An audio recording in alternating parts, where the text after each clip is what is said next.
안녕하세요. 반갑습니다.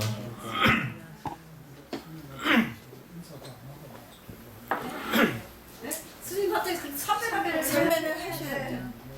삼대요? 네.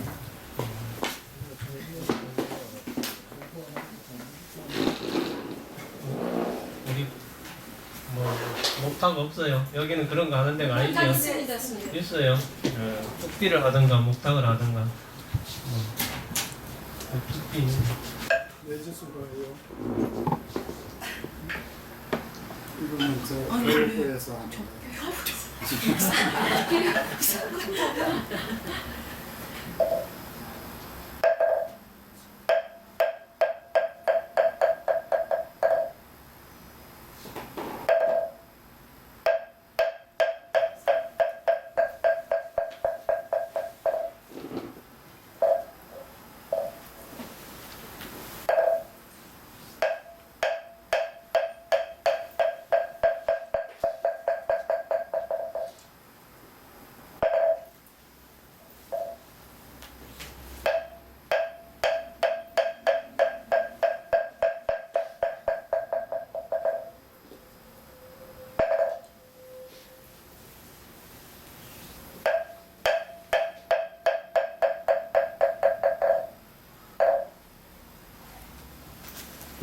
앉으세요.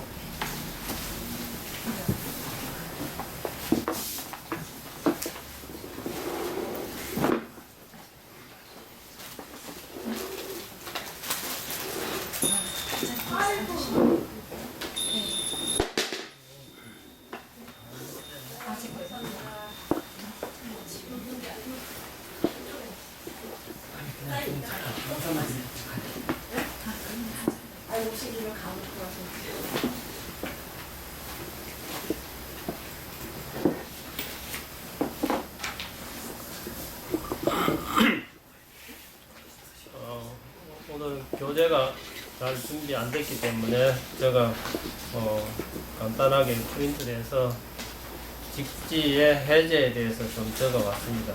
참고하면서 이렇게 보도 봐주시기 바랍니다. 네, 마이크.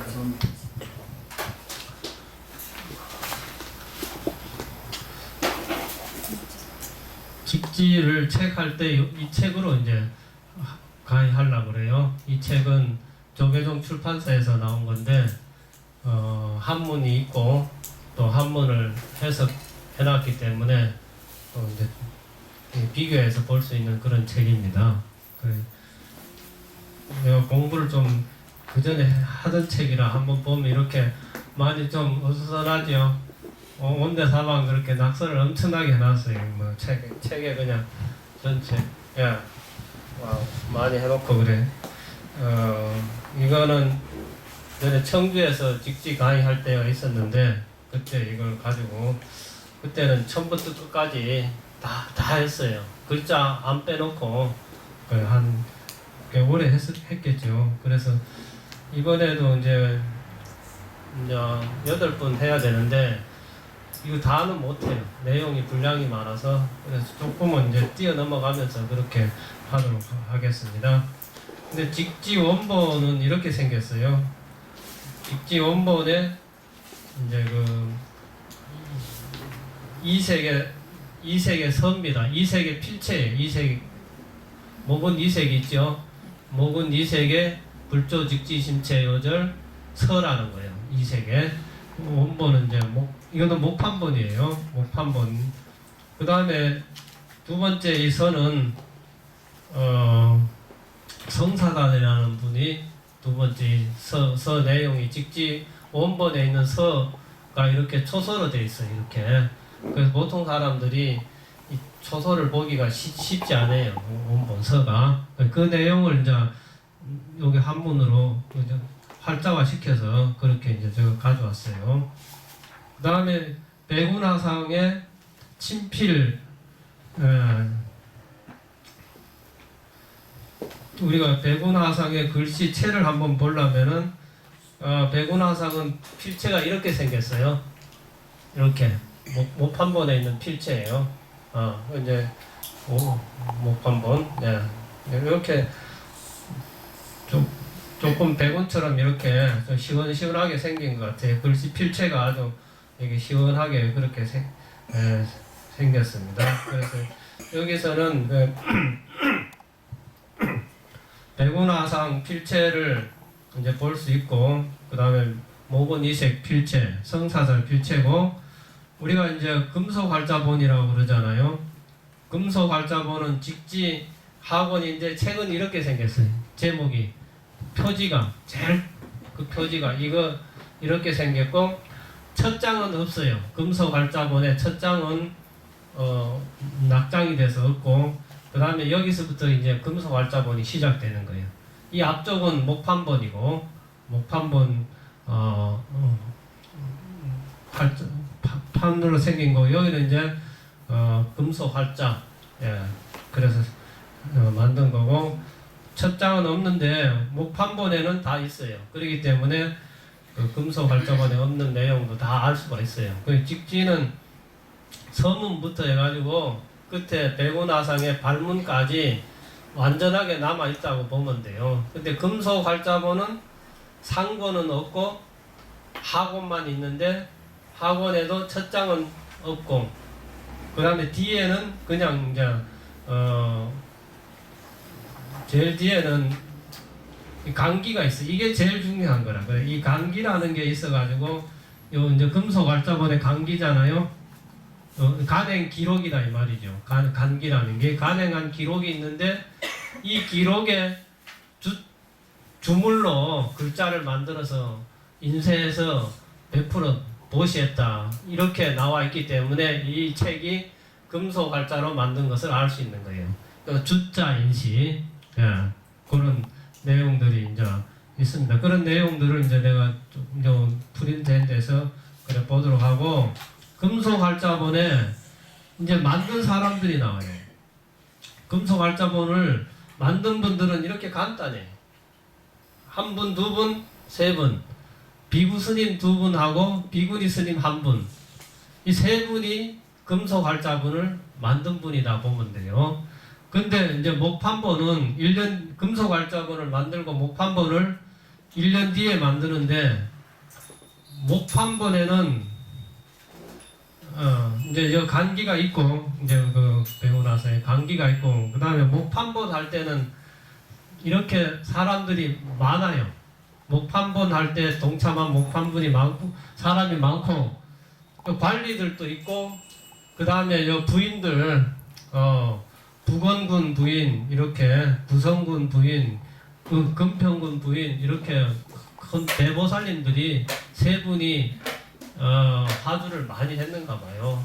대보살님들이 화주를 많이 해서 부인이 이렇게 세 분이나 이제 올라가 있고, 그래서 여기는 벼슬한 분도 있고 김계생 이런 분들이 많이 동참했어요. 목판본에는. 금속활자본에는 많이 동참을 안 했어요. 근데 어떻게 그 시골에서, 청주 시골에서 금속활자를 만드는데 이렇게 했는지 참 그것도 이 스님 두 분하고 그냥 비구니 스님 한 분밖에 이름 없어요. 뭐 벼슬하는 분이나 또 어떤 그 보살님들 있잖아요. 대시주 보살님들이 전혀 없이 금속활자본은 그냥 요 탈랑 요 분들이 그냥 만드는 거예요. 절에서 만든 거라고 보면 돼. 이거는 절에서 스님이 그냥 만드신 거다. 이렇게 금속활자는. 그 책은 이렇게 이제 생긴 줄 알고, 여기 앞에는 이제 목판본 활자가 이렇게 생겼습니다. 이거는 그대로 남아 있는 거니까요. 예, 목판본은 그대로 다 남아 있어요. 예.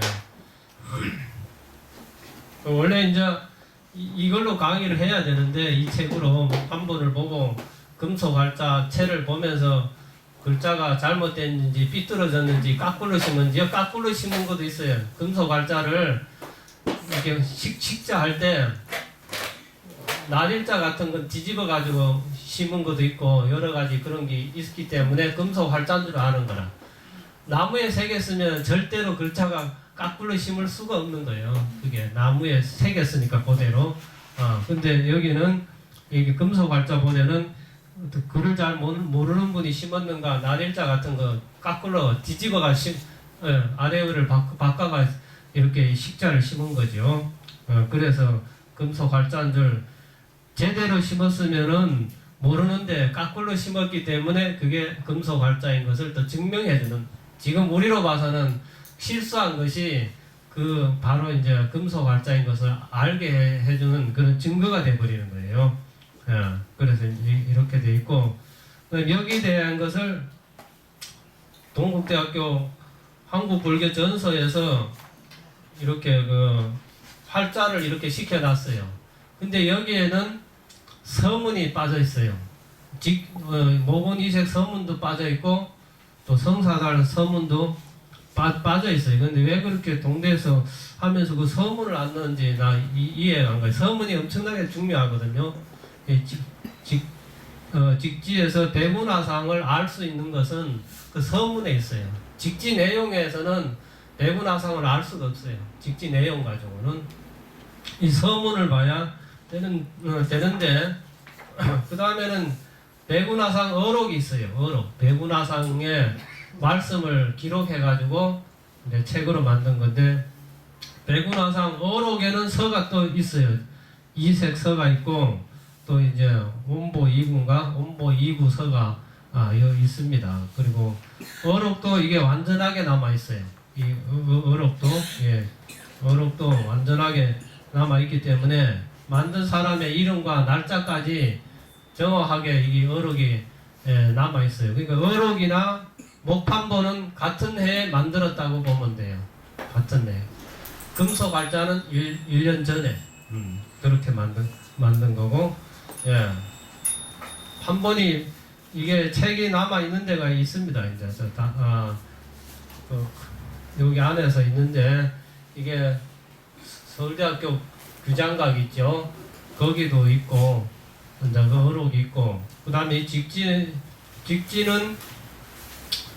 거기 한국정신문화연구원 장서각에 있고 프랑스에 있고 그렇습니다. 그 내용은 그대로 남아 있어요. 그래서 여기 그런 걸 적어놨거든요. 이제 보면서 좀 얘기 드리겠습니다. 글이 이제 좀 글 보기에 좀 이게 너무 작게 쳤지요. 종이가 아까워가지고 좀 작게 적었으니까 이해해 주시고, 활자를 이제 좀 보기 어려운 분은 이 확대해가지고 보시면 되겠어요. 또 하다 보니까 이렇게 작게 해가지고 왔어요. 이제 참고하려고. 불조직지심체 요절 해제 1페이지 이렇게 보겠습니다. 불조직지심체 요절 해제인데, 해제는 요즘 말로 말하면 개론이라요. 우리 절에서는 제목 속에, 모든 책의 제목 속에 그 책의 내용이 다 있기 때문에 제목을 해석한다. 이게 해제입니다. 그 해제란 말이 좀 멋있는 말이에요. 해제다 그러면은 그 경의 전체 내용을 말씀하시는 거구나.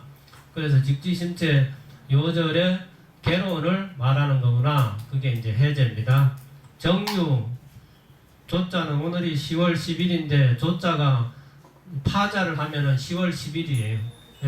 조자를 파자 한자 나눠서 보면은 10월 10일이 된다는 말이에요. 그래서 내가 조자로 그냥 적어놨습니다. 그래 조자 10월 10일이고, 그 다음에 제목이고, 제목이 여러 가지가 나와 있기 때문에 좀 복잡하게 이렇게 적어놨어요. 직지란 말은, 직지는 금속 활자본에는 그냥 직지 그렇게 적어놨어요. 직지 그렇게. 근데 이 직지를 누가 적은지는 잘 모르는 거라. 이 금속 활자본에 이 직지 글씨 있죠. 이 필체는 고려 때 적었는지 아니면 중간에 누가 책을 만들어서 이 글씨를 적었는지, 아니면은 이 책을 구입한 사람이 이렇게 직지라고 적었는지 그건 알 수 없는데, 그래서 글씨체로 봐서는 우리나라 사람이 적은 것 같아요. 중국 사람이나 서양 사람이 적은 게 아니고 우리나라 사람이 적은 그런 필체예요. 필체 이렇게. 그리고 이 직지를 구입해간 사람의 사인이 있어요. 여기 프랑스 콜랭드 플랑시라는 사람이 이제 적어놨는데 요 사인이 여기 있어요. 프랑스 파리 국립도서관 거기에 그분은 한문을 아주 잘한데 프랑스 사람인데 동양어 학과를 다녀가지고 한문을 그렇게 잘해서 이 직지를 딱 보고는 가치가 있다는 것을 알았다는 거죠. 그래서 사인 있고 이 코린가 뭐 이런 게는 이 번호는 프랑스 국립도서관에 있는 그 책 넘버 번호. 그렇습니다. 그래서 이 직지를 말하는 거예요. 이 직지를 직지에다 직지 이렇게 적었는데 내 생각에 스님이 적은 것 같아요. 스님이 직지 이렇게 필체를 적었습니다. 금속 활자본에는 그렇게 되어 있다는 거고 그 다음에는 직지 심체 요절 이거는 흔히 우리가 이제 쓰는 말이고 그 다음에는 불조 직지 심체 요절 일권 이거는 중국 서국 청공 스님이 불조 직지 심체 요절 이 책 제목은 중국의 서국 청공 스님이 책 제목을 지은 거예요. 중국 서국 청공 스님 백운화상 직지 저자의 스승이죠. 불조 직지 심체 요절 일권 그렇게 한 거고 그 다음에 백운화상 초록 불조 직지 심체 요절 직지 목판본 직지 목판본에는 그렇게 되어 있다는 거죠. 직지 목판본에는 이게 이제 이 말입니다. 이 앞에 제목이 여기 제목 보면은 그렇게 요건데 요는 이제 요렇게 요거는 불조 직지 심체 요절 여기는 백운화상 초록 그 제목이 이제 깁니다. 아주 길게 그렇게 이제 목판본에는 그래 돼 있고 그 다음에는 백운화상 초록 불조 직증 심체 요절 2권 이 말은 직지에 대해서 많이 이제 공부하는데 스님이 잘못 적었나 그래 할 수도 있을 것 같아요. 똑같이 우회하고 불조 직증이라는 거예요. 직증 요거는 청주에 있는 분들도 직지를 많이 했는데 요 제목은 찾는 분이 별로 없었을 것 같아요. 이거는 백운화상 스스로가 직증이란 말을 써요. 직증. 이걸 내가 이제 보다가 보니까 그냥 무심코 넘어가면 알 수 없어요. 알 수 없는데 여기에 이제 보면은 여기에 늙은 그 노안의 눈을 비벼가면서 초록했다. 불조 직증 신체 요절 집이 2번이다. 직증 신체 요절 집약해서 모아서 두 번으로 만들었다. 그 백운화상 스스로는 직증이란 말을 썼어요. 직증. 어서 오세요. 예. 그래서 이 직증이라는 말을 왜 백운화상은 직증이란 말을 썼나? 우리는 흔히 뭐 직지란 말만 알지 직증은 모르잖아요. 그래서 여기 이제 오늘 강의 들으면서 아니 백운화상은 직증이란 말을 썼다. 우리가 직지란 말만 아는데 백운화상은 직증이다. 그 직지란 말은 똑바로 가르쳤다는 뜻이고 이렇게 바로 가르쳤다 손가락으로 가르칠 짓자요. 직증이라는 것은 바로 증득했다는 거예요. 올바르게 증득했다는 거죠. 직증이라는 거지. 증득에다가 마음을 두고 이게 이제 우리가 교정할 때 하는 정자잖아요. 이게 이제 원본에 보세요. 이 정자는 교정할 때 정자잖아요. 옛날에 이 교정한다는 말은 우리가 증득한다고 하는 증자의 뜻으로 썼다는 거예요. 이 교정한다는 게. 이런 것도 이제 공부하면서 왜 백운화상은 자기가 자기 책을 쓰면서 남들은 다 직지라고 썼는데 본인은 불조 직증이란 말을 썼나. 그것도 한번 생각해 봐야 돼. 왜 이 직증인가. 그 의미가 있습니다. 그게. 그 직증이란 말은 그런 뜻이 있습니다. 그래서 내가 백운 직지 발문이라 우리 이제 여기 보면은 백운 스님 스스로가 직지를 그 책을 두 권을 만들어 놓고 거기에 대한 후기를 적은 거잖아요. 후기. 발문이라는 것은 후기라는 거죠. 발자는 뒤꿈치에 그리니까 제일 뒤꿈치 그리니까 뒤꿈치 발자거든요. 그 뒤꿈치에 그리니까 후기, 우리로 말하면 후기를 찍을 때 직증이란 말을 썼다. 그건 이제 좀 알아두시면은 남보다 직지에 대해서 한 수 높은 사람이 될 것 같아요. 그 다음에 또 우리가 흔히 다 요절이란 말을 많이 쓰잖아요. 여기도 다 지금까지도 요절이란 말 썼죠. 신체 요절, 또 요절이라고 썼는데 내가 요절이 아닌 데를 또 찾아드릴게요. 이것도 이제 직지를 보다 보면 나타나는 거예요, 이게.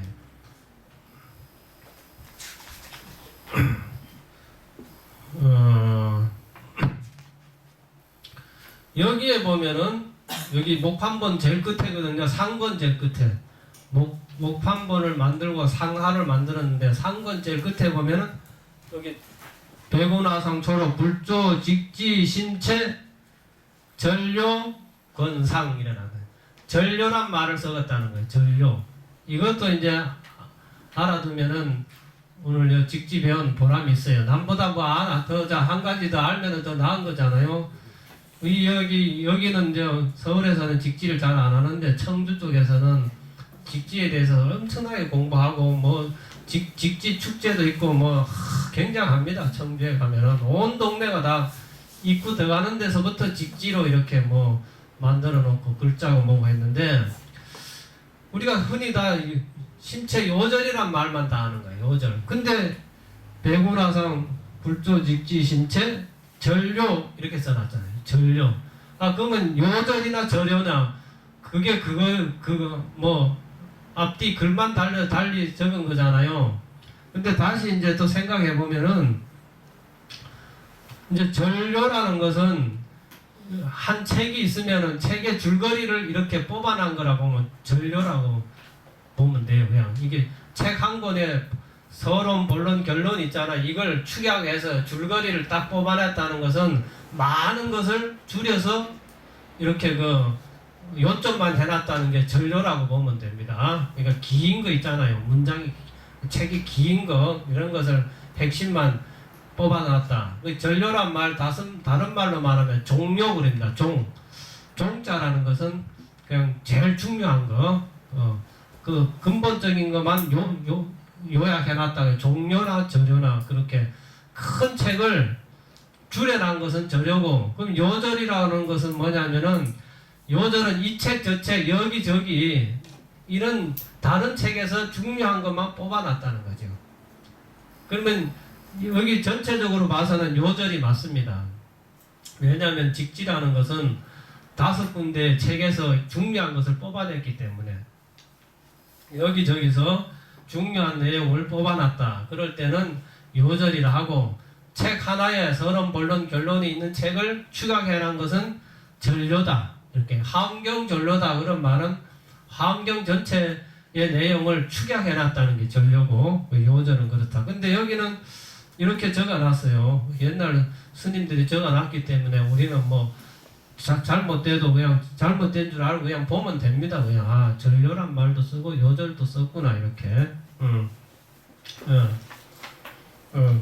그렇대고, 그 다음에는 직지에 이제 발견이 어떻게 발견됐냐면은 성광 7년 정사 7월 1377년 고려 우왕 3년 청주 목의 흥덕사 주자 인시, 이게 이제 제일 처음에 만든 직지입니다. 제일 최초에 금속 활자로 만들었다. 그래서 주자 인시, 그리고 청주 목에 청주 있잖아요. 지금 청주목 거기에 교회 밖에 흥덕사란 전에서 주물로 글자를 만들어서 인쇄해서 시자는 보시했다는 거고, 이게 제일 처음이고, 그 다음에는 성광 8년 1년 뒤이지요. 무어 6월 1378년 우왕 4년 천령 취암사 목판본. 침제라는 것은 나무에다가, 특히 가래나무에다가 칼로 새겼다는 거죠. 침제는 가래나무에다가 새겼다는 뜻입니다. 천령은 여주입니다. 취암사, 여주 취암사 있습니다. 지금은 없어요. 오달산에 있었다고 동국여지 승남에 그렇게 나옵니다. 그래서 밑에 두 줄 작은 거 적어놨잖아요. 이건 참고하시라고 적어놨어요. 이 직지보다 먼저 1300년 전에 벌써 금속 갈자로 책을 찍었다는 거예요. 1300년 전. 어떤 책을 쓰었냐? 상정고금 예문이라는 책을 1234죠. 1234년에 강화도에서 최윤 의라는 사람이 이건 이제 왕명에 의해서 적습니다. 상정고금 예문이라는 것은 중국이나 한국에서 유통되는 예절문 그런 걸 다 모아가지고 한 50권 돼요. 이것을 이제 금속알자로 인쇄를 했는데 지금 남아있지 않습니다. 그럼 어떻게 아느냐? 이규보의 동국 이상국집이라는 책이 있어요. 거기에 그 기록이 돼 있는 거라. 그래서 항정고금 예문이라는 책을 금속알자로 찍었다. 그 다음에 두 번째는 남명 천화상 송증도가라는 거 있어요. 증도가 우리 선하는 분들은 증도가 꼭 배워봐야 돼요. 신신명 증도가는 꼭 알아야 되는 거예요. 그래서 남명 천화상이라는 분이 증도가에 대해서 송을 붙였다는 거죠. 자기 의견을 붙였다는 거죠. 그래 1239년 한 5년 뒤죠. 강화도에서 금속알자 인쇄 목판본 현존 제2의 서문에 금속알자로 찍었다는 내용이 나온다 이 말이죠. 남명청 화상의 송증도가를. 그러니까 우리나라에서 금속알자는 1234년에 찍었으니까 직지보다 엄청나게 먼저 130년 전에나 먼저 찍은 거예요. 그러니까 서양에는 아예 상대가 안 되죠. 이거 있으면 직지만 해도 78년이 빠르다 그래요. 서양보다는 구텐베르크 금속알자보다는 78년이 빠른데 이게 있으면 엄청나게 더 빠른 거죠. 그 다음에 이제 직지가 어떻게 돼서 우리나라까지 알려진지에 대해서 좀 이제 우리가 그 과정을 알아야 되기 때문에 해놨어요. 1887년 1886년에 뭐 병인 양요입니까? 또 이제 프랑스군이 들어와서 이제 외교를 하면서 공사가 생기는데 그때 여기에 올랭드 블랑시라는 사람이 최초의 프랑스 공사로 한국에 왔어요. 나이가 크게 많지 않은데 이 사람은 프랑스에서 아버지가 출판, 인쇄 하는 분들이고 그래 서지하게 밝은 분이고 동양학과를 나오기 때문에 한문에 밝은 분이라 이 올랭드 블랑시라는 사람이. 그래서 우리 아시아를 잘 아니까 여기 와서 이제 한국에 7년도에 부임해 왔죠. 6년째 그 수교하고 그래 와가지고 한국의 길거리 꼴동금상에 길거리라는 거는 길거리 꼴동금상에서 그래 이걸 구입했더니 직지를 사갔다는 거죠. 그래서 자기 학교인 동양어 학교에 기증했다. 그래서 우리가 이제 무슨 조선 왕실 의견가 그걸 돌려받을 때 직지도 내놓으라고 막 그랬잖아요. 근데 내놓으라고 이제 말을 할 수 없는 게 이 사람은 사갔다는 거예요. 직지를 꼴동군상에서 산 거는 훔쳐 간 거하고 약탈해 간 거하고 차이가 있기 때문에 못 돌려받는다. 그래 강화도에서 그때 가져간 건 병인양요 그때 가져간 거는 돌려받았잖아요. 조금 그 영구 임대하는 식으로 돌려받아가지고 왔는데 이거는 사갔기 때문에 이 사람이 사가는 그런 증거가 다 있기 때문에 처음에는 막 달려고 그랬어요. 이렇게 반환서까지도 보내고 막 거래하다가 사갔기 때문에 이거는 말할 수 없다는 거예요, 이 사람이. 그래서 지금은 돌려달라고 말하는 사람 아무도 없어요. 사갔기 때문에 이것을.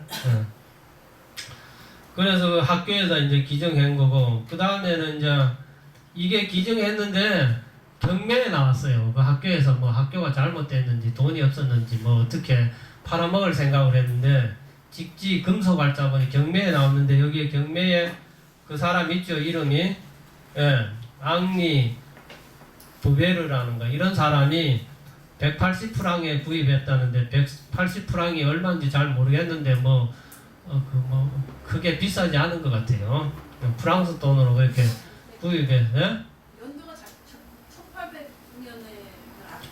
1800년에 그걸 잘 몰라서 그래요. 1800년대 말이라니까 그래 1900 이게 한 87년인데 한 뭐 90년도 잘 정확하지 않는 거야 이게 그래서 그 연대 말이다 이렇게 그냥 뭐 대충 그냥 1890년도에다 이렇게 하면 되겠어요. 막 정확하게 않으니까 가져갔다 구입해서 그 사람이 유언에 의해 가지고 1950년에 그 아들이 프랑스 국립 도서관에 기증을 했어요. 책을 가져간 거. 근데 1950년인데 왜 이 사람들이 이걸 소중한 줄 아냐면은 그 밑에 나와 있어요. 1900년에 프랑스 만국 박람회 한국관을 소개하는데 이게 책이 나왔어요. 만국 박람회에 이런 책이 있다. 한국 책이다. 근데 아무도 그걸 알아보지 못했다는 거예요.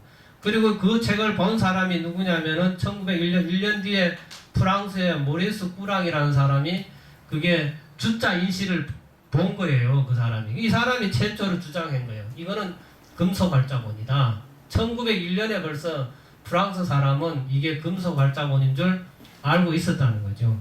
한국 서지라는 책을 이게 한 3권인데요. 3권 정도 두껍게 두껍게 지었는데 그 제일 뒤에다가 직지를 소개하는 거예요. 이것은 금속 발자본이다.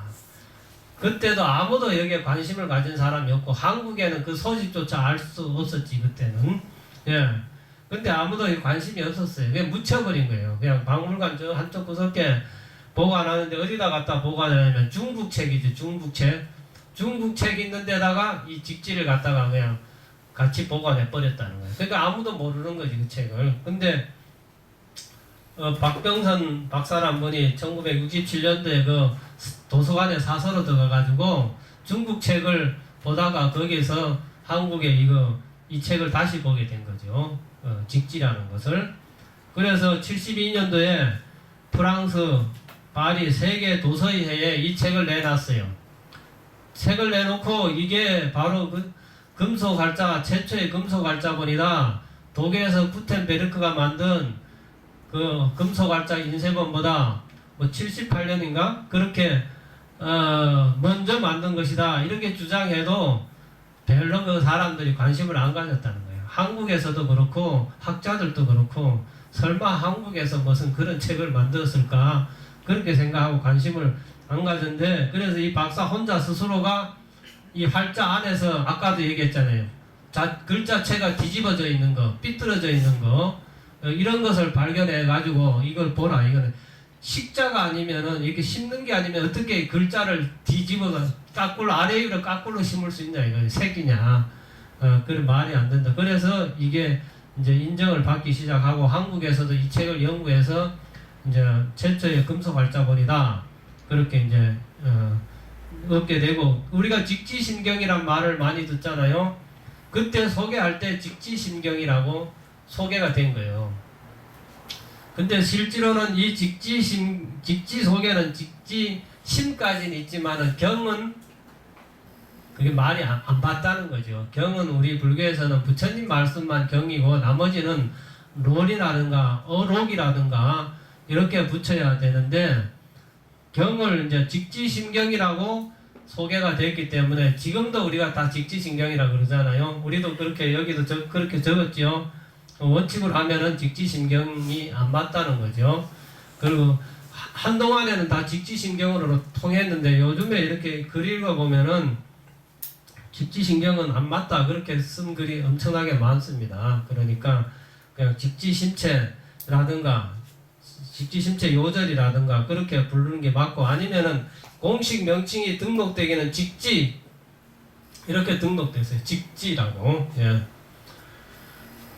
그 다음에 이제 됐고 그 다음에 이제 이게 청주 목의 흥덕사라는 주자 인실을 했잖아요. 이 절터를 몰란 거예요. 몰랐는데 1984년도에 아파트 지려고 공사를 막 밀었는데 거기에서 웬 절터가 나왔어요. 처음에는 그냥 막 밀어 제낀 거야. 아파트 빨리 지으려고 한 반 정도는 포크레인이 다 파딩겨 버렸는데 파도 뭐가 계속 나오거든.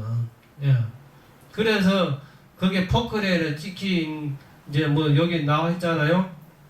거기에서 뭐 이게 금고라는 거 있어요. 이게 쇠북이 운다 할 때 종이 있는데 거기에 글이 적혀 있어요. 불발. 그또 부처님 공양 올리는 바로 그런데 글이 적혀 있었는데 거기에 한번 보세요. 뭐라고 적혀 있잖아요. 서부 흥덕사 이렇게 흥덕사다. 그래서 그 절터가 흥덕사인 줄 알았다는 거예요. 흥덕사, 서부 흥덕사. 거기서 많이 뭐가 불교 용품들이 많이 발견돼요. 그 안에서. 그래서 그 청주는 이제 무슨 난리가 나면 절에서 이런 것을 땅에다 다 묻는가 봐요. 흥덕사에서도 엄청나게 많이 나왔는데 제일 많이 나온 데가 청주 시내 안에 있는 그 용화사라는 절이 있어요. 그게 산해사라는 절인데 원래 그 무심천 변에 있다가 어떻게 난리를 만나서 어떻게 됐는가? 그 강에 그 제방 뚝 쌓으려고 이게 그 포커레이로 공사를 하는 거예요. 제방을 똑바로 이렇게 하려고. 근데 그 강가에서 막 부처님 7분하고 뭐 엄청나게 보물 막 해서 엄청나게 많이 나왔어요. 청주 박물관에 가면 다 그 전에서 나온 거예요. 예. 그래서 그런 것들은 뭐가 이렇게 난리가 나고 피난 가고 할 때 스님들이 땅 속에서 묻어놓고 가지 않았나 그렇게 이제 생각돼요. 청주 용화사 가면은 부처님 몇 분 한 5분 있고 또 청주 국립박물관에 가면은 거기서 나온 뭐 종이라든가 부처님이랑 많이 있어요 거기에. 그리고 또 흥덕사도 그렇게 많이 나왔어요 그 유품들이. 그래서 청주에 가면은 뭐 지금은 뭐 직지 도시가 돼버렸고 그래서 사적으로 만들고 또 금당 복원하고 고인세 박물관이 있고 직지에 청주에 가면은 예. 그 다음에는 유네스코 세계 기록 등재되고 직지상을 또 청주에서 수여하고 이거는 유네스코 직지상인데 청주시에서 건의해서 만든 유네스코 직지상이에요. 2년마다 그렇게 수여한다고 그럽니다. 예. 2년마다 그 직지 날도 이제 청주에서는 만들어서 하고 청주에 있는 사람들은 누구든지 청주 시민들은 책 한 권 쓰기 운동을 한다 그래요. 뭐 어린 나이든 어른이든 이런 책이든 저런 책이든 책 한 권 쓰기 운동해서 직지를 이제 알리는데 많이 이제 홍보하고 있습니다. 그래서 나도 그 뭐 하다 보니까 목요일 날에는 서원대에 가요. 서원대. 청주 서원대 가서 직지 이제 나는 이런 본문 이 내용에 대해서 강의하다 그래서 이런 내용을 강의해요. 뭐 이런 간기라든가 뭐 그런 금속이나 이런 건 다 서지학은 잘 아는데 교수들이 이 내용은 모른다는 거예요. 무슨 내용인지 이게. 그래서 좀 해달라 그래서 목요일 날은 또 그거 가서 이제 이거 뭐 내용 강의하고 이제 그래 하는데 다 청주에서 직지가 활발하게 이제 활동하고 있기 때문에 또 그래 강의도 하게 되고 그러는데 실제로는 청주는 금속활자본으로 유명한 거고 직지에 관계된 거는 여주가 더 중요한 것 같아요. 나는 여주는 왜 중요하냐면은 백운화상이 거기서 있었고 거기서 돌아가셨고 거기서 목 한 번 새겼고 또 이색이나 이런 분들이 이색, 나홍 스님 이런 분들이 여주 신력사 이쪽에 와서 다 돌아가시고 그래요. 여주 고달산 이쪽으로 고려 말에는 모든 인재들이 이쪽으로 내려와서 몰려드는 것이 여주입니다. 취암사도 여주에 있는데 이 백운화상이 돌아가신 그것도 이제 여주에서 이제 뭐 이제 시작하려고 그런 것 같아요. 발굴하고 뭐 하려고 하는데 그 내가 가봤어요. 고달산이라는 데는 막 무턱대고 막 그냥 헤매고 막 다니는데 어떻게 찾느냐? 취암 매바이라는 데 있어요. 지금 해목산인데 매바이 거기 가면 터가 있어요. 그리고 무슨 탑 부제라든가 또 뭐 부도 있잖아요. 부제 같은 것들이 막 이렇게 널려져 있어요. 숲속에. 근데 방치되어 있는 거지. 누군가는 이제 이런 뜻이 있는 분이 그런 걸 조사하고 발굴하고 해서 제대로 좀 이렇게 한번 연구해 볼 필요가 있다 이런 생각이에요. 연구할 가치는 여주가 더 많은 거예요. 여주. 그 백운화상이 실제로 거기 와 계실 거예요. 여주에는. 청주에는 갔는지 안 갔는지 잘 모르겠어요. 금속 알짜 찍은 건 확실한데 백운화상이 머문 곳은 여주 해목산 취암사다. 거기서 또 돌아가셨다. 또 목판본도 거기서 찍었다. 예, 그렇기 때문에 이 여주가 이제 앞으로 여주분들이 할 일이 많이 있는 것 같아요. 좀 다 하려니까 그러네. 직지의 구성은 조금 그래도 뭐 책이 어떻게 생겼는지 알아야 될 것 같아요. 상하권으로 되어 있고 과거 7불, 인도 28분, 중국 110분, 그래서 총 145분, 307편이다. 한국 스님은 한 분 있어요. 한 분. 대령 스님이라는 스님 한 분이 딱 들어가 있어요. 백운 스님은 한국 스님 별로 안 좋아했던가, 한국 스님의 깨달은 바가 좀 약하던가, 별 인정을 안 했던가, 뭐 그렇게 잘 이렇게 그 한국 스님에 대해서 좀 인색한 것 같아요. 백운 스님이. 그리고 중국에 있는 전등록이나 조당집이나 이런 데는 한국 스님들이 많이 들어가 있어요. 한국 스님은 대단하게 했는데 백운 스님은 한국 스님들은 좀 빼버리고 한 스님만 넣어놨는데 우리가 또 잘 모르는 스님이라요. 모르는 스님만 넣어놨어요. 그래서 145분인데 여기는 이제 여기 이제 그 이분이 모곤 2세기 145가 법어 이렇게 분명히 모곤이 이렇게 적어놨기 때문에 당대에 스스로 했기 때문에 이거는 뭐 더 많든 더 작든 그냥 145가라고 알아둘 수밖에 없는 거예요. 이 서문에 그렇게 적어놨기 때문에 책 만들 때 책을 찍을 때 145가 법어 분이 2권 이렇게 해놨기 때문에 그렇게 이제 알아두면 되겠어요. 그 더하면 145분 나옵니다. 과거 7 더하고 인도 28 더하고 중국 110 더하면은 145분. 그 307편이다.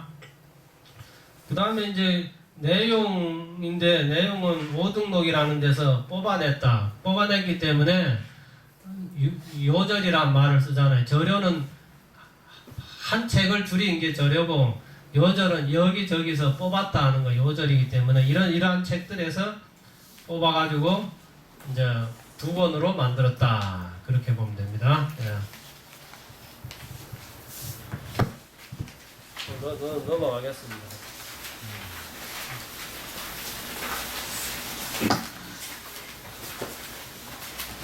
무슨 질문이 있어요? 공부하니까 좀 딱딱하지요? 한문 보면 이제 더 딱딱해 눈알이. 예. 하세요. 중간에 1900년대요. 예. 한국과 소개에서 분명히 여기 모리스코랑이 한국, 서지라고 용시를 했는데 예. 이것이 왜 중국 거랑 섞여 있어서 중국 쪽으로 가 있었는지. 나도 잘 모르겠어. 한국에 대해서 별 관심을 안 뒀다는 거지. 이 책에 대해서. 이 책이 금속이라는 것을 알았지만은 그 박물관에서는 이 모리스 꼬랑이라는 사람이 이렇게 했지만은 그런 가치를 인정하지 않았다. 인정을 못 받았어요. 금속 알짜본이다 했는데도 사람들이 받아들이지를 않았다는 거예요. 그래서 이 책이 그냥 중국 서부에 가서 꽂혀 있었다는 거죠. 이 책이. 예. 아까 질문한 거에 대한 대답이요. 지금 박물관에 있는 이승철 박사가 거기 프랑스에 가서 연구하고 있거든요. 근데 중요한 거는 한국 책은 5층으로 되어 있다는 거. 5개로 꾸몄다는 거. 그리고 중국은 4층이나 그렇게 되어 있어서 그렇게 구분을 하라고 변호사님한테 교육을 받고 가셨다는 거죠. 박성현 박사님이 그렇게 배워갖고 가셨고 5층이냐 꾸며는 그거를 그래 이거 맞아. 이 꼬매는 구멍. 예. 이 책 구멍. 이걸 가지고 이제 한다는데 그게 이제 이게 그래서 이제 책 만들 때 그걸 가지고 구분한다는 거예요. 근데 이 책이 우리가 만든 책으로 돼 있다는 거지. 예. 예, 그 구멍이 있잖아요. 책실. 예, 거기 나타났나 모르겠네. 안 나타났네. 여기 구멍이 뚫린 거, 요거 보고 이제. 그래서 박병선 박사가 그 직지대모라는 게 그거예요. 우리 역사에서 잊어버릴 그런 책인데, 그 프랑스 가가지고, 발견해서, 잊어버렸죠. 그동안에 1900년대에 이게 나타났다가 사라졌으니까. 그래서 또 다시 이제 재발견해냈으니까. 그래도 직지가 법력이 있으니까 나타나는 거예요. 법력이 있고 힘이 있으니까 지금 이 시대에 나타나서 빛을 보고 있는 겁니다. 예.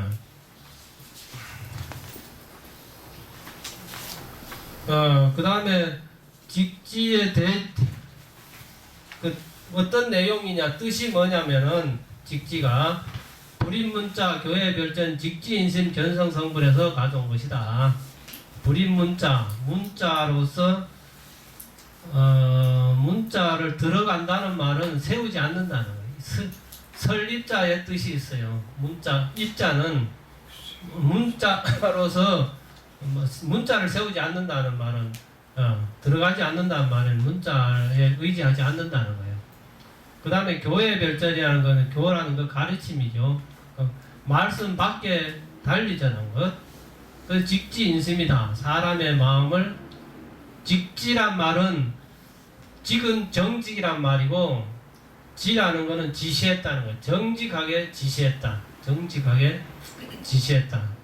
그래서 견성성불 사람의 심성을 보고 부처님을 이룬다.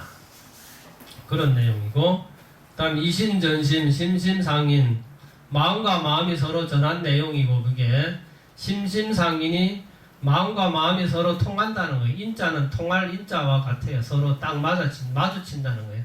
마음과 마음이 서로 통한다. 우리는 이신전심이란 말은 많이 알고 있잖아요. 근데 심심상인이 말이 더 멋있는 말이에요. 마음과 마음이 도당처럼 딱 맞다는 거예요. 그 얼마나 멋있어요. 전해준다는 거는 무슨 상하라든가 이렇게 뭐가 주고받는 그게 있는데, 심심상인은 마음과 마음이 둘이 탁 맞아가지고 합작이 됐다는 거예요. 딱 그 본성 정정, 그 자신이 불신이고 자심이 부처님 마음이다. 그런 내용이고, 하여튼 여기서는 직지인심 견성성불이다. 사람의 마음을 바로 가르쳐서 성품을 봐서 성품이 청정하고 깨끗한 것을 보아서 성불한다. 부처를 이루는 가르침이다. 됐어요. 그 다음에 직지의 판본. 그 판본은 한국정신문화연구원 장성각의 목판본이 있는데 여기가 제일 완전하게 남아있어요. 완전하게 남아있고 국립중앙도서관에도 있는데 앞뒤가 이제 좀 떨어져 있는 거, 낙장됐다. 그 앞뒤장이 제일 중요한 거예요. 강기가 나오기 때문에 서문 나오고, 그 다음에 이제 영광불갑사 있거든요. 영광불갑사 장, 백운화상, 초록, 불조, 직지, 신체, 요절. 영광불갑사에 이제 직지가 나왔는데 그 문화재 등록하면서 그런 제목을 이렇게 붙여놓은 거예요. 문화재 제목입니다. 이거는 문화재 제목.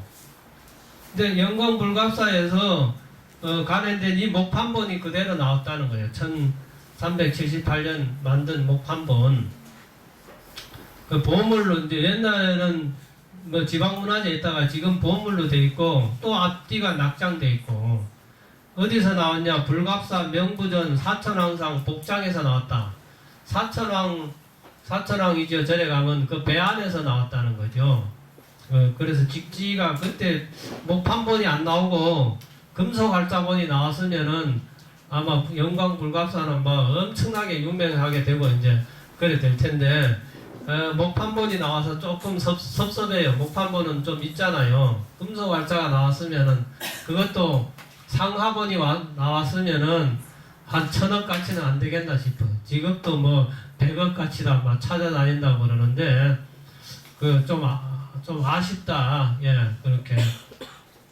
그렇게 이제 나왔고, 그 다음에 필사본이라는 게 있어요. 금속활자본을 누군가가 중간에 뺏긴 거라요. 붓으로 뺏긴 필사본이 있는데 그게 광해군 5년에 여기 송너음이라는 사람이 금속활자본을 뺏겼다는 거예요. 금속활자본을 뺏겨가지고 여기 있는데 그게 뭐 영주 흑석사 복장 운문이라고 그러는데 자세히 나도 잘 모르겠어요. 그것도 부처님 복장 배 안에서 나온 거예요.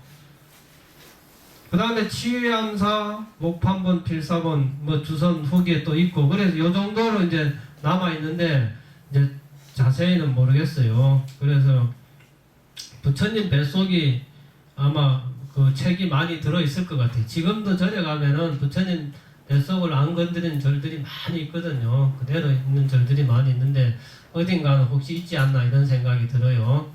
그리고 영주나 안동이나 이쪽으로는 활자 그런 게 책 만드는 게 활발해가지고 훈민정음이라는 것도 있잖아요. 안동에 가면 광흥사라는 절이 있어요.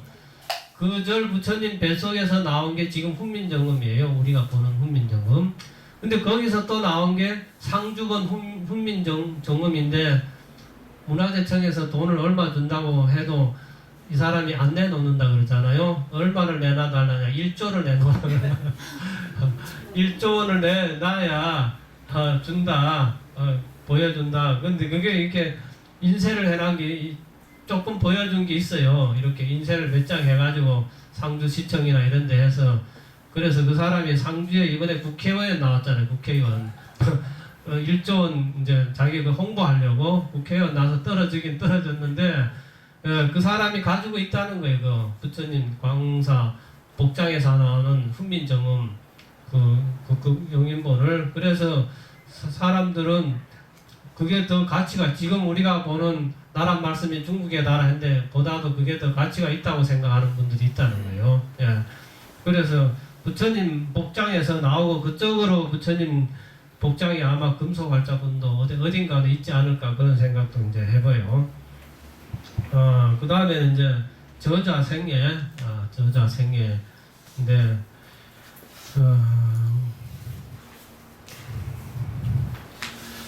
저자는 백운경한. 근데 백운이란 말은 잘 알잖아요. 백운은 흰 구름이죠. 경한은 무슨 뜻인 것 같아요? 경한은? 나도 이거 연구를 좀 한 거예요. 도대체 경한은 많이 알 것 같은데 쉬울 것 같은데 별로 쉽지가 않아요. 백운은 흰 구름인데 경한 다 백운 경한은 다 알아요. 뭐 백운 경한이 무슨 말인가? 백운은 흰 구름이고 경한은 뭐죠? 다 아는 사람 많지 않더라고. 내가 그냥 경한 이름이 그런가 보다 한데 백운은 흰 구름 맞고 그 다음에 그 경한은 경자는 크게 한가한 사람이다. 하늘의 그 흰 구름처럼 아주 한가한 사람이다. 예. 클 경자라고 보면 돼. 클 경자. 예, 크다는 경치 경자인데 경치 뭐 관광지에서 한가하게 노는 사람 이런 뜻이 아니고 아주 매우 그냥 한가한 사람이다. 이런 뜻은 모든 것을 다 씌워버린 사람, 다 씌워버린 번뇌망상이 다 씌워버려서 한가하다 그런 뜻으로 보면 이제 돼요. 그래서 크게 한가한 사람, 크게 한가한 사람은 무인데 뭐 하지 않아도 하는 사람이에요. 또 대언이라는 말이 있잖아요. 크게 숨은 사람은 드러난 사람이 크게 숨은 사람이에요. 이 세상 속에서도 드러난 사람이 대언이에요. 대하란 말이 있잖아요. 큰 물, 대하란 말은 소리 없이 흐른다요. 대하무성. 그런 것들 많이 있죠. 그 다음에 대도란 말이 있잖아요. 대도라는 큰 길이라는 것은 뭐 문이 없다. 대도는 무문이다. 대하는 무성이다.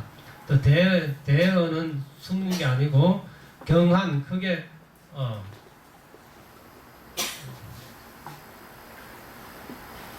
그렇습니다. 크게 한가하다는 사람은 한가하지 않고 자기 할 일을 하는데 그냥 매이지 않고 열심히 하긴 하지만은 거기에 뭐 매달려가지고 쫑쫑거리고 아동바동하고 그러지 않고 유유자적하게 구름처럼 열심히 하고 있다는 거. 구름이 뭔가를 하고 있잖아요. 가만히 있는 구름이 없잖아요. 어쨌든 간에 구름은 움직이고 왔다 갔다 하지요. 근데 한가하게 이제 하고 있다는 거죠. 그래서 배구는 이게 이제 좀 이렇게 허공을 다니는 백운 자거래 그래. 백운 자거래. 백운은 스스로 왔다 갔다 하는다. 근데 청산이 이제 반대거든요. 백운에. 청산은 부동이요. 움직이지 않는 거고. 우리 마음을 뜻하고, 예, 부동한 마음. 예, 백운은 왔다 갔다 하면서 강의도 하고, 중생제도도 하고, 사람들도 만나고, 그럽니다. 그 다음에 전라도 정읍 출생이다. 그걸 어떻게 아느냐 하면은, 그게 전라도 고부인이다. 이렇게, 서문에 적어 놨다는 거죠. 이분에 대해서는 자세히 나와 있는 데가 없어요. 중국에 가기 이전에. 중국에 갔다 와서부터는 잘 나와 있습니다. 자세히 알 수 있어요. 근데 그 전까지는 54세까지는 자세히 알 수 없어요. 이분이 어떻게 살았는지. 그래서 이런 데서 조금 조각을 찾아서 볼 수 있어요. 정읍 출생이고, 성씨도 무슨 성인지, 이름이 뭔지 모르고, 아버지도 누군지 모르고, 어머니도 모르는데, 어머니는 89세까지 사신 분이에요. 어머니 제삿날에 스님이 법문을 해요. 백운 스님이 어머니 제삿날에 대중 앞에서 법문을 하면서, 우리 어머니는 90에서 1살 모자란다. 1살 모자리고, 그리고 우리 어머니는 살아생전에 부처님 전에 공양을 많이 올리고 대중 스님들을 잘 보필했기 때문에 부처님한테 물어볼 것도 없이 우리 어머니는 극락세계에 갔을 것이다. 이렇게 자신있게 말씀하시고 있어요. 부처님한테 물어볼 것도 없이 우리 엄마는 극락세계에 가서 지금 즐겁게 재미있게 잘 계실 것이다. 이 법문을 해. 제삿날에 백운 스님이 좀 긍정적으로 그래 하잖아요. 그게 어록에 나와 있습니다. 그 내용이 그대로 나와 있어요. 우리 엄마는 살아생전에 스님들 공양 잘하고 부처님 기도 잘하고 했기 때문에 누구한테 물어볼 것도 없다는 거예요. 바로 극락세계에 가서 지금 잘 계실 겁니다. 대중 스님들 걱정하지 말고 공양 많이 드십시오. 이렇게 법문을 하고 있어요. 그래서 어머니는 그렇게 하여튼 89세까지 사셨다. 장사하셨지요. 옛날 분에 비해서는 아주 많이 오래 사신 거죠. 그래서 백운 스님도 77세까지 사시잖아요. 오래 사신 거 옛날 치면은 77세. 그 다음에는 초천 출가란 말이 나오는데 우리는 초천이란 말을 안 써요. 지금 초천은 10살 전후 초천이란 말이에요. 초천 출가. 출가를 옛날에는 절에 가는 게 무슨 스님들하고 가는 게 아니에요. 왜냐면 절에 가야 공부를 하기 때문에 절에 공부하러 가지. 절이 옛날에는 학교입니다. 지금처럼 절에 들어가서 산문 속에 들어가서 안 나오고 그런 게 아니에요. 옛날에는 절이 시내에 있고 마을 가까이 있어서 사람들을 교육시키는 교육도량 학교라고 보면 돼요. 10살에 학교 들어갔다 이렇게 보면 돼요. 고려 때는 더 합니다. 한 절에 1000명씩 막 이렇게 사는데 그게 다 공부하기 위해서 들어간 거예요. 그리고 지금도 그런 풍습이 미얀마나 남방에 가면은 절에서 그 학생들이 한 200명, 300명씩 막 이렇게 있는 절들이 많이 있어요. 마하간다요 여기는 학생이 1500명 있어요. 스님이. 그 다 젊은 우리로 말하면 중고등학교인데 전체가 다 스님이죠. 우리가 옛날에는 중고등학생들 머리 깎았잖아요. 일본 풍습이잖아요. 이게 다 절에서 나온 거예요. 머리 깎는 게. 그 스님 절입니다. 학교가. 근데 그게 절이 산중에 있고 좀 멀고 어떻게 하다 보니 바깥으로 나오다 보니 이제 학교가 됐는데 원래 불교절은 교육기관이었다. 근데 지금은 어쩌다 보니 다 산으로 들어가서 그 힘이 약해져 버린 거예요. 그 10살에 출가했다는 것은 절에 들어가서 그렇게 그 공부하러 들어갔다고 보면 되고, 그래서 도를 구했다. 그 하엄선에 합격했다는 것은 과거 급제했다는 거. 스님들 공부하는데. 그래서 은둔 산중에 들어가서 숨어 있었어요. 그 다음부터는 종적을 알 수 없어요. 어디 가서 무엇을 했는지.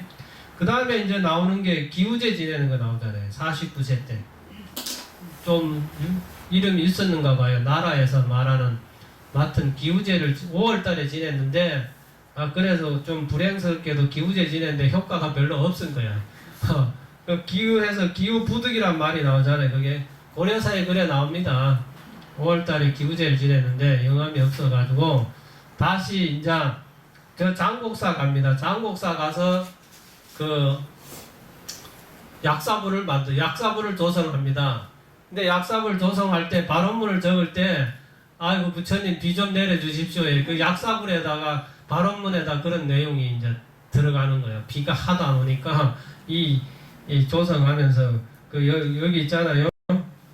장곡사 약사부를 조성했는데 여기에 그때 모인 사람들이 1000몇 명이 이름을 적어놓은 게 다 있습니다. 그 발언문 끝에다가 발언문이 한 1m 이렇게 되는 큰 발언문인데 백운 스님이 발언문을 적고 거기에 동참한 사람들의 이름 숫자가 1000명이 넘어요. 거기에 관리들만 해도 한 20-30명이 들어가 있고 스님들 들어가 있고 처사님들 많이 들어가 있어요. 처사님, 보살님 그리고 거기에는 자기 집의 식구들뿐만 아니라 하인들, 노비들 이름도 다 있어요. 노비 이름까지도 다 적어놨다니까. 그 발언문 속에다가 내가 적고 싶은 대로 우리 어떤 식당에 가면 벽에 이렇게 사인해놓고 오잖아요. 그러듯이 이 발언문을 적어놓고 벽에다 걸어놨는가 봐. 식구대로 와서 다 적으시오 했는가 봐. 그러니까 순서가 안 돼 있는 거예요. 이렇게 적고 저렇게 있고 막 겹쳐 적혀 있고.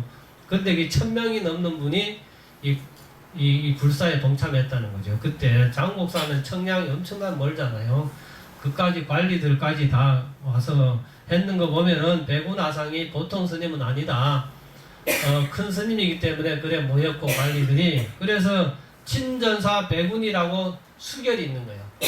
사인을 이렇게 했어요. 그 일심을 이렇게 사인한 내용이 있습니다. 그 발언문에. 이거 한번 구해서 보시기 바랍니다. 그래서 백운 스님도 사인을 보면 멋있어요.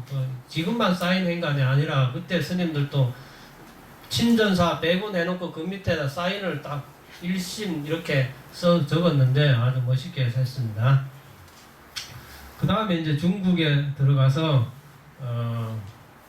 여기서부터는 아주 자세하게 백운 스님에 대해서 잘 나옵니다. 중국 이후로부터는 백운 스님이 법문하면서 내가 몇 월 며칠 날 어디를 갔다는 걸까지 자세하게 얘기해요. 그걸 확실하게 몇 년도 몇 월 며칠 날 또 저녁이면 저녁까지 보름이면 보름날까지 자세하게 법문중에서 얘기했기 때문에 이후로는 그 내용을 잘 알 수 있습니다. 근데 이제 중국에 가서 깨달았는데 깨닫기는 깨달았는데 확실히 깨닫지 못해요. 한국에 와서 깨달아요. 중국에는 5월 17일 날 가가지고 한국에는 이제 3월 달에 들어와요. 3월 22일 날. 3월 22일이니까 5월 달에 갔다 3월 달에 왔으니까 한 10달 되나요? 예, 그렇게 중국에 있다 왔는데 배를 탄 기간을 보니까 중국에 출발해서 한국까지 왔는데 일주일이 걸렸어요. 그런 기계는 몇 월 며칠 날 내가 한국에 도착했다 써놨거든요. 언제 출발해서. 그래서 그거 보니까 중국에서 그때 한국까지 서해를 건너오는데 일주일 동안 밤낮으로 아마 배 타고 왔는 것 같아요. 그래서 이제 한국에 와서 여기 이제 성각사라는 절에서 이제 마지막 이제 깨닫습니다. 그 다음에는 이제 해주 한국사에서 사세송이라는 것은 그 서국 청공스님의 마지막 전법계를 받았다. 전법계 제일 뒤에 내가 적어놨어요. 이 뒤에다가. 근데 그건 이제 좀 이제 시간 되면 한번 할게요. 그 다음에는 이제 주지를 이제 좀 아시는데 노국공주 원당인 흥성사 주지. 노국공주는 공민왕 이제 왕비인데 원나라 공주지요. 그래 와가지고 공민왕 편에 서서 엄청나게 열심히 많이 했는데 애기 낳다가 돌아가셨어요. 애기 낳다가 돌아가시고 공민왕은 그래서 자식이 없다고 그러지요. 그래서 공민왕이 어디를 가서 애기를 낳았는데 반야라는 사람이 있어요. 반야라는 사람이 신돈에 뭐 신돈의 노비인데 그 노비의 아들이 이제 우왕이 되잖아요. 그 공명이 어디 가서 가니까 신돈의 노비 반야란 그 노비하고 이제 잤는지 어쨌는지 하여튼 7살 돼서 애가 하나 들어왔는 거라. 7살짜리가 갑자기. 그 공민왕은 애기가 없다는 거예요. 애기가 없는데 들어올 때 어떻게 넣냐? 이 아이는 노비이기 때문에 내가 어디 가서 낳았는데 그 신돈 그 스님이 신돈이 스님이 아니에요. 속할을 했어요. 속할을 공민왕이 시켜버린 거야. 속할을. 우리는 신돈 스님이라고 자꾸 그러는데 이게 스님이었는데 정치를 하라고 속퇴를 시켜버린 거예요. 공민왕이. 그냥 우리는 스님은 이제 알고 있는데 속퇴를 시켰어요. 그러니까 반야나 이런 분들하고 이제 같이 지내게 되고 공민왕이 이제 어디 가서 그래 반야랑 해서 나왔는데 7살 때 들어오는 거예요. 궁궐에 들어왔는데 그 어떤 정식 중전이 이제 기르지요. 길러가지고 3년 있다가 이제 왕이 되는데 근데 공민왕이 이제 여기 나왔는데 노공주 이 애기 낳다 죽었잖아요. 애기 낳다 죽고 자식도 없고 그러다가 이제 7살짜리를 데리다가 내 자식이다 그 키우고 그랬는데 마침 공민왕이 이제 애기가 없으니까 여자들은 싫어하고 젊은 남자애들을 좋아했다는 거예요. 젊은 남자애들을 좋아했는데 그 중에 어떤 관리의 아들이 또 왕비는 많아요. 그 왕비 중에 또 젊은 왕비하고 어떻게 해가지고 애가 하나 생긴 거예요. 그러니까 공민왕이 딱 보니까 그 왕비가 애가 낳았잖아요. 저 알을 내 애기라 하면 되겠다. 그리고 이 젊은 신하의 젊은 사람을 죽이려고 그러는 거야. 그 왕비와 젊은 신하의 사이에서 애가 낳았다는 사람을 다 죽이려고 그러는 거야. 내시까지, 한광까지 다 죽이려고 그러는 거예요. 공민왕이 말하자면은 모르게 저 왕비가 낳은 애들이 내 아들이다. 이걸 하기 위해서. 근데 이제 그거는 이제 조선시대 때 쓴 역사니까 이제 책에서 들어야 돼요. 고려사에 나온 거니까. 그러니까 환관이 그걸 아는 거예요. 공민왕이 공민왕 애가 아닌 줄 아는 사람은 다 죽여버린다. 그러니까 이 환관이 그것도 그 젊은 신하 있잖아요. 아버지랑 누구랑 다 이렇게 엮어버린 거야. 우리가 가만히 있으면 죽는다. 그러니까 가만히 있을 수 없다. 이래주거나 저래주거나 우리는 뭐 일을 벌리자 해가지고 그 이제 환관이나 그 애 아버지나 이런 사람들이 들고 일어나가지고 공민왕을 이제 어디 가가지고 이제 죽여버리죠. 하여튼 간에 맞아 죽어버려요. 맞아 죽고 그 다음에 뭐 흥청망청 하니까 어지러운 사이에 이성계나 이런 사람들이 그 10살짜리를 3년 궁궐에 살았잖아요. 다시 이제 우왕으로 올려놨어요. 우왕으로 올려놨는데 이제 또 고려 말 되니까 으스스하니까 이성계나 이런 분들이 저 사대부 있고 또 전통 관료 세력하고 막 이렇게 붙으면서 우왕은 반야의 아들이다. 그리고 반야가 또 어떻게 얘기하냐면 친엄마가 나타나서 어느 날 자는 내 아들이다. 내가 낳은 것이다. 막 궁궐에 와서 떠드는 거야. 내가 내 아들이다. 무슨 왕후의 아들이 아니고 내 친아들이다. 반야가 막 그러니까 이성계나 이런 분들이 잘 됐다 싶어가지고 그걸 막 이렇게 또 이제 올려가지고 나중에는 뭐 이하도 해군해가지고는 우왕도 이제 또 없애버리잖아요.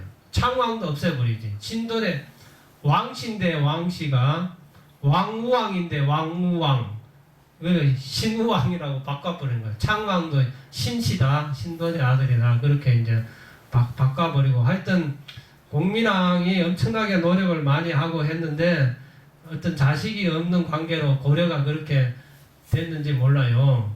근데 이성계도 따져보면 어떤 분이냐면은 이성계 아버지가 이자춘이거든요. 거기에 저 함경도 무슨 쌍용 무슨 그 공민왕이 이게 정벌한 거예요. 정벌해서 땅을 차지했는데 원래 이성계 아버지가 그 원나라 관리였어요. 원나라에 한국 사람인데 원나라에 붙어가지고 쌍성 총관부인가? 쌍성 총관부 이걸 관리하는 원나라의 신하가 돼서 한국 땅에 이걸 관리하는 사람이었어요. 그 동네 호족이었다는 거지. 그러니까 공민왕이 저거 놔둬서는 안 된다. 원나라가 힘이 약하니까 이때는 쳐야 된다. 그래서 원나라가 공민왕이 누군가를 시켜요. 장수를 시켜가지고 쌍성 총관부 쳐라. 쳐들어가라. 그래서 이 신하가 이제 군사를 이끌고 이제 저 함경도 그쪽으로 진입해 들어간 거지. 그때 이자춘이라는 사람하고 이성계하고 나와서 투항을 해버린 거예요. 문을 열어줘 버렸어요. 아, 우리는 이제 원나라 안 하고 이 고려 땅에서 이 왕실과 같이 잘 지내겠습니다. 그래서 이성계가 그 원래 원나라에 붙어서 관리하던데 원나라가 약해지잖아요. 명나라인데 홍건적 쳐들어오고 하니까 세가 약하니까 고려로 붙어가지고 공민왕 밑에서 이리저리 하다가 힘을 얻어가지고 나중에 이제 그걸 잡는데, 그래서 이성계 밑에 있는 신하들은 그 여진족 많은 거란족 하는 그 몽고 사람들, 원나라 사람들, 그리고 이지란 이런 사람은 그 말갈 이쪽 여진족 사람이라 그러잖아요. 그 장수들이 많이 들어오는 거예요. 이성계 쪽으로. 그것 따라온 사람은 배신할 수 없는 거지. 우리가 고려에 와서 원나라 군사가 고려에 와서 살 수 있는 길은 이성계 장군을 믿을 수밖에 없는 거예요. 다른 데 가면은 죽는 거니까. 죽으나 사나 이성계 장군의 밑에서 살아야 되고 충성을 할 수밖에 없어요. 그 사람들은. 그래서 이지란이나 이런 사람들도 그쪽 사람들이기 때문에 이성계가 힘을 얻는 이유가 그거예요. 만약 우리 본바탕에 있는 사람들 같으면 이성계 주고 고려 왕실을 어떻게 저래 해가지고 뭐 하면 좀 역적이다, 뭐 역성혁명이다 해서 이성계를 도저히 칠 수 있을 텐데, 그쪽에서 온 군사들이기 때문에 우리는 뭐 죽으나 사나 어쨌든 간에 이성계 붙어야 되니까, 그래서 이성계가 성공을 하는 거죠. 그렇게. 그래서 원래는 이성계 그 집안이 함경도에서 원나라의 그런 그 관리처럼 그렇게 있었던 분이에요. 그래서 또 조선 공민왕하고 일을 하다 보니까 맞고 또 세력을 얻고 싸움도 잘하고 그쪽 사람들 싸움 잘하는 거 봐요. 그때 그러니까 뭐 세력을 얻어서 나중에는 이하도 해군하거든요. 최영 그런 것도 최영이 진짜로 해. 최영은 저기까지 쳐들어가서 가요. 최영 장군은 우리가 그것은 만주벌판에 들어간 적이 모르잖아요. 최영 장군이 그 들어가서 정벌하고 나와요. 최영 장군이. 그리고 제주도 저쪽 다 정벌해요. 최영 장군이. 그 최영 장군도 그냥 턱 떼고 들어가라 한 건 아닌 것 같아요. 자기가 가서 이기고 왔거든. 싸워서 정벌하고 와서 다시 이성계 보고 가라 그러니까 이성계는 아마 그쪽에 사람들하고 뭐가 통하는 게 있는 것 같아. 아, 우리가 뭐 북한을 쳐들어가라고 할 때 내가 북한 출신인데 어떻게 내가 북한을 가서 우리 고향을 쳐들어가겠나, 이런 마음도 있을 것 같아요. 그래서 도저히 안 가고 이제 내려오면 이제 뭐 반역했으니까 이 판사판으로 갈 수밖에 없는 거지. 예, 그래 고려 말이 좀 혼란해요. 그래, 그거는 공민왕의 자식 후사가 없기 때문에 그럴 수도 있다, 그런 생각이 있어요. 시간이 다 됐는가? 그래서 뭐 혼란한데 백운화상 어록에는 이런 내용들이 하나도 없어요. 홍건적 난 만나서 2달 동안 그 휴가함에 숨어 있었다, 이런 얘기는 있어요. 어디 가지도 못하고 오지도 못하고 난 때문에 그런 이야기는 있고, 나머지 신돈도 같은 시대인데 없고 다른 사람의 이야기도 이제 없고 그렇습니다. 그래서 하여튼 노목공주가 죽고 뭐 그 다음에 신돈이 나라를 다스리고 공민왕이 이제 딴 생각하고, 그래서 고려가 자꾸 이제 무너지는 그런 게 공민왕 때 끝났다고 보면 돼요. 고려는 공민왕 때. 그래서 백운 스님도 이제 신광사 주지인데, 이 신광사라는 절이 있어요. 지금 해주에 가면 있는데 원나라 순제라는 임금이 있는데, 이 임금이 아버지한테 잘못 대들었다가 맏아들인데 한국으로 유배로 와보는 거예요. 저 대청도 유배 와가지고 부처님한테 맨날 기도해요.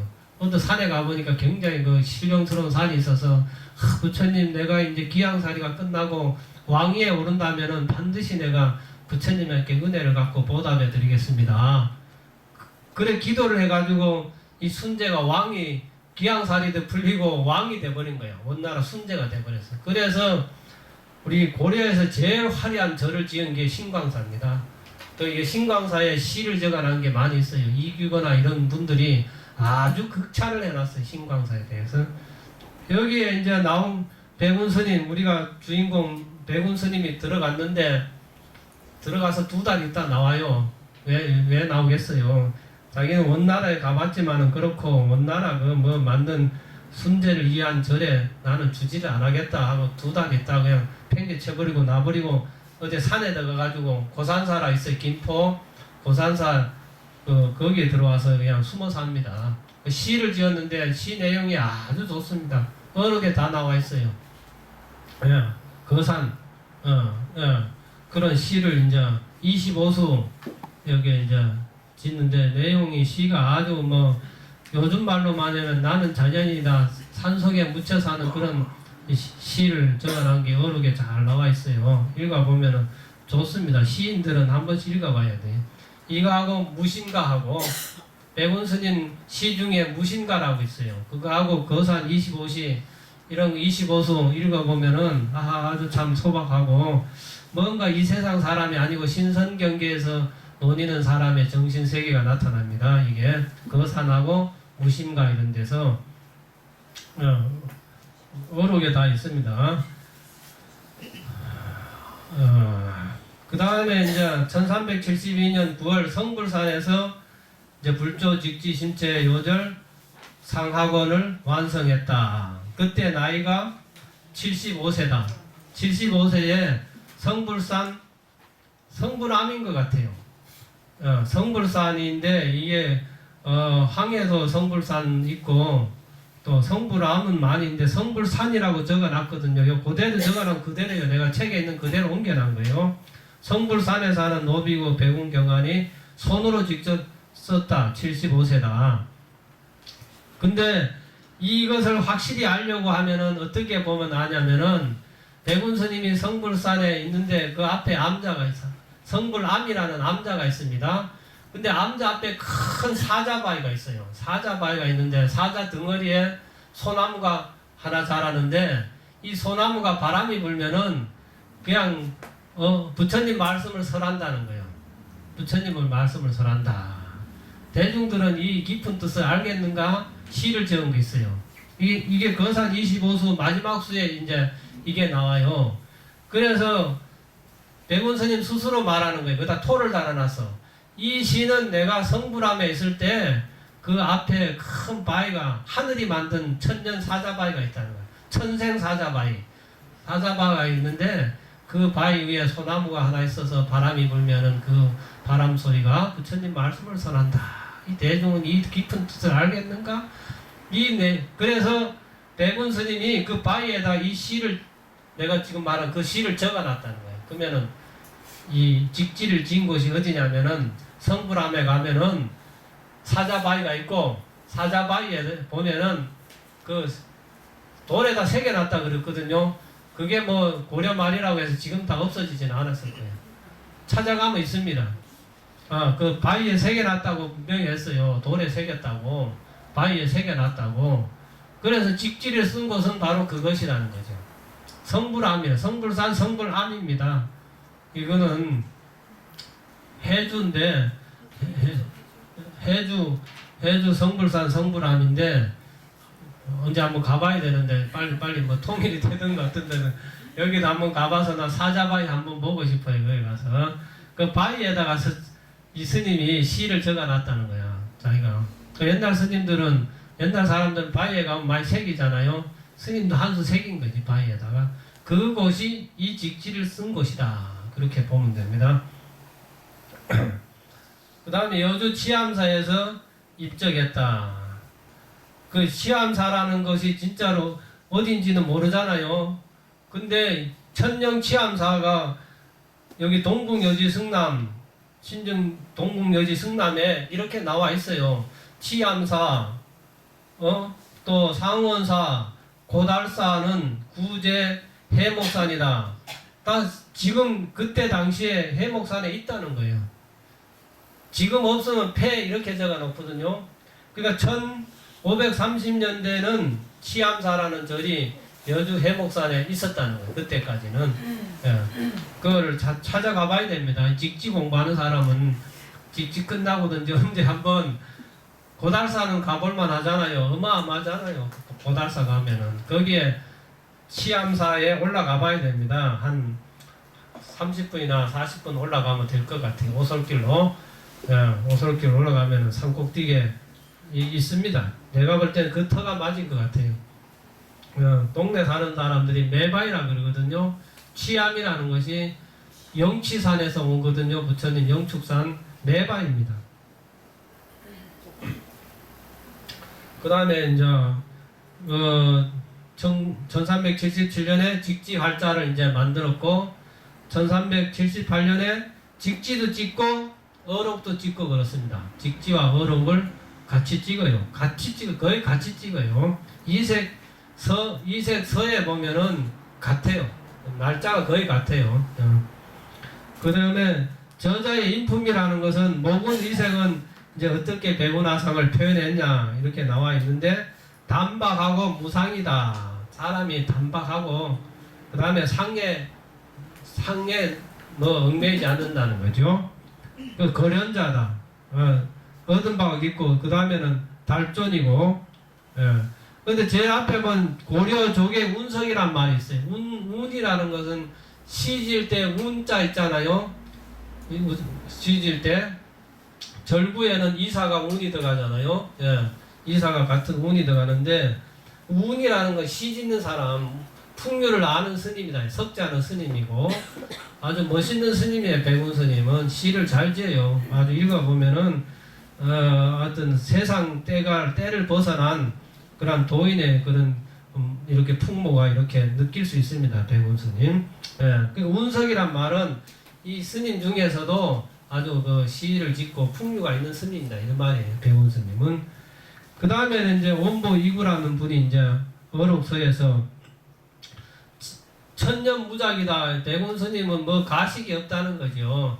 기면 기고 아니면 아니고 그냥 있는 그대로 드러내는 사람이지 뭐 이렇게 아부한다는 그런 거 없고 진상이 나나하다는 것은 자기 속마음 감추지 않고 두 마음 먹지 않고 있는 그대로 다 표현낸다. 나나라는 것은 나체라는 거죠. 홀떡 드러내버린다는 거죠. 뭐 우리가 옷을 가지고 가리는 게 있는데 백운 스님은 뭐 숨기고 가리는 게 없다는 거죠. 그대로. 그 다음에 가용, 도명,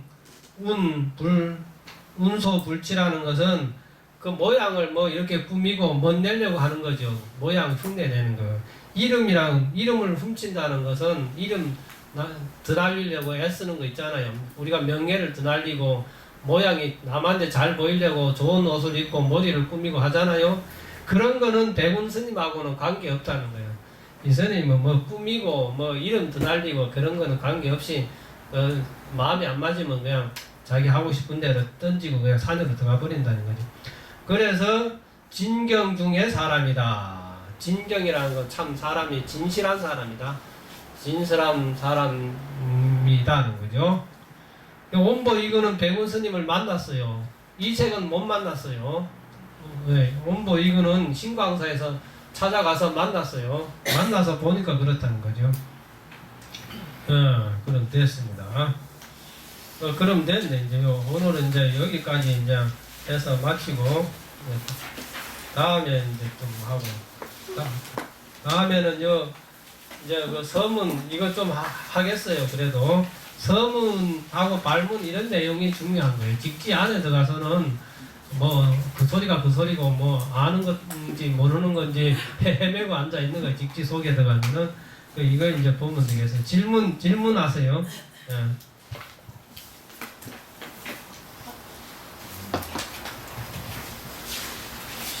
시간 뭐 지금 하면 되겠어요. 괜찮아요. 끝이면은 예.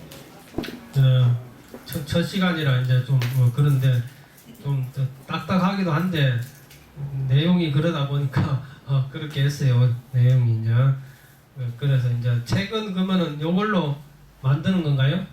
네. 예, 요거 해서 직지를 배웠기 때문에 집에 한 권 놔둬도 괜찮은 것 같아요. 생각나는 데는 한번 보시고 그러면 좋을 것 같습니다. 그래 잘 경청해 주셔서 감사합니다. 마치겠습니다.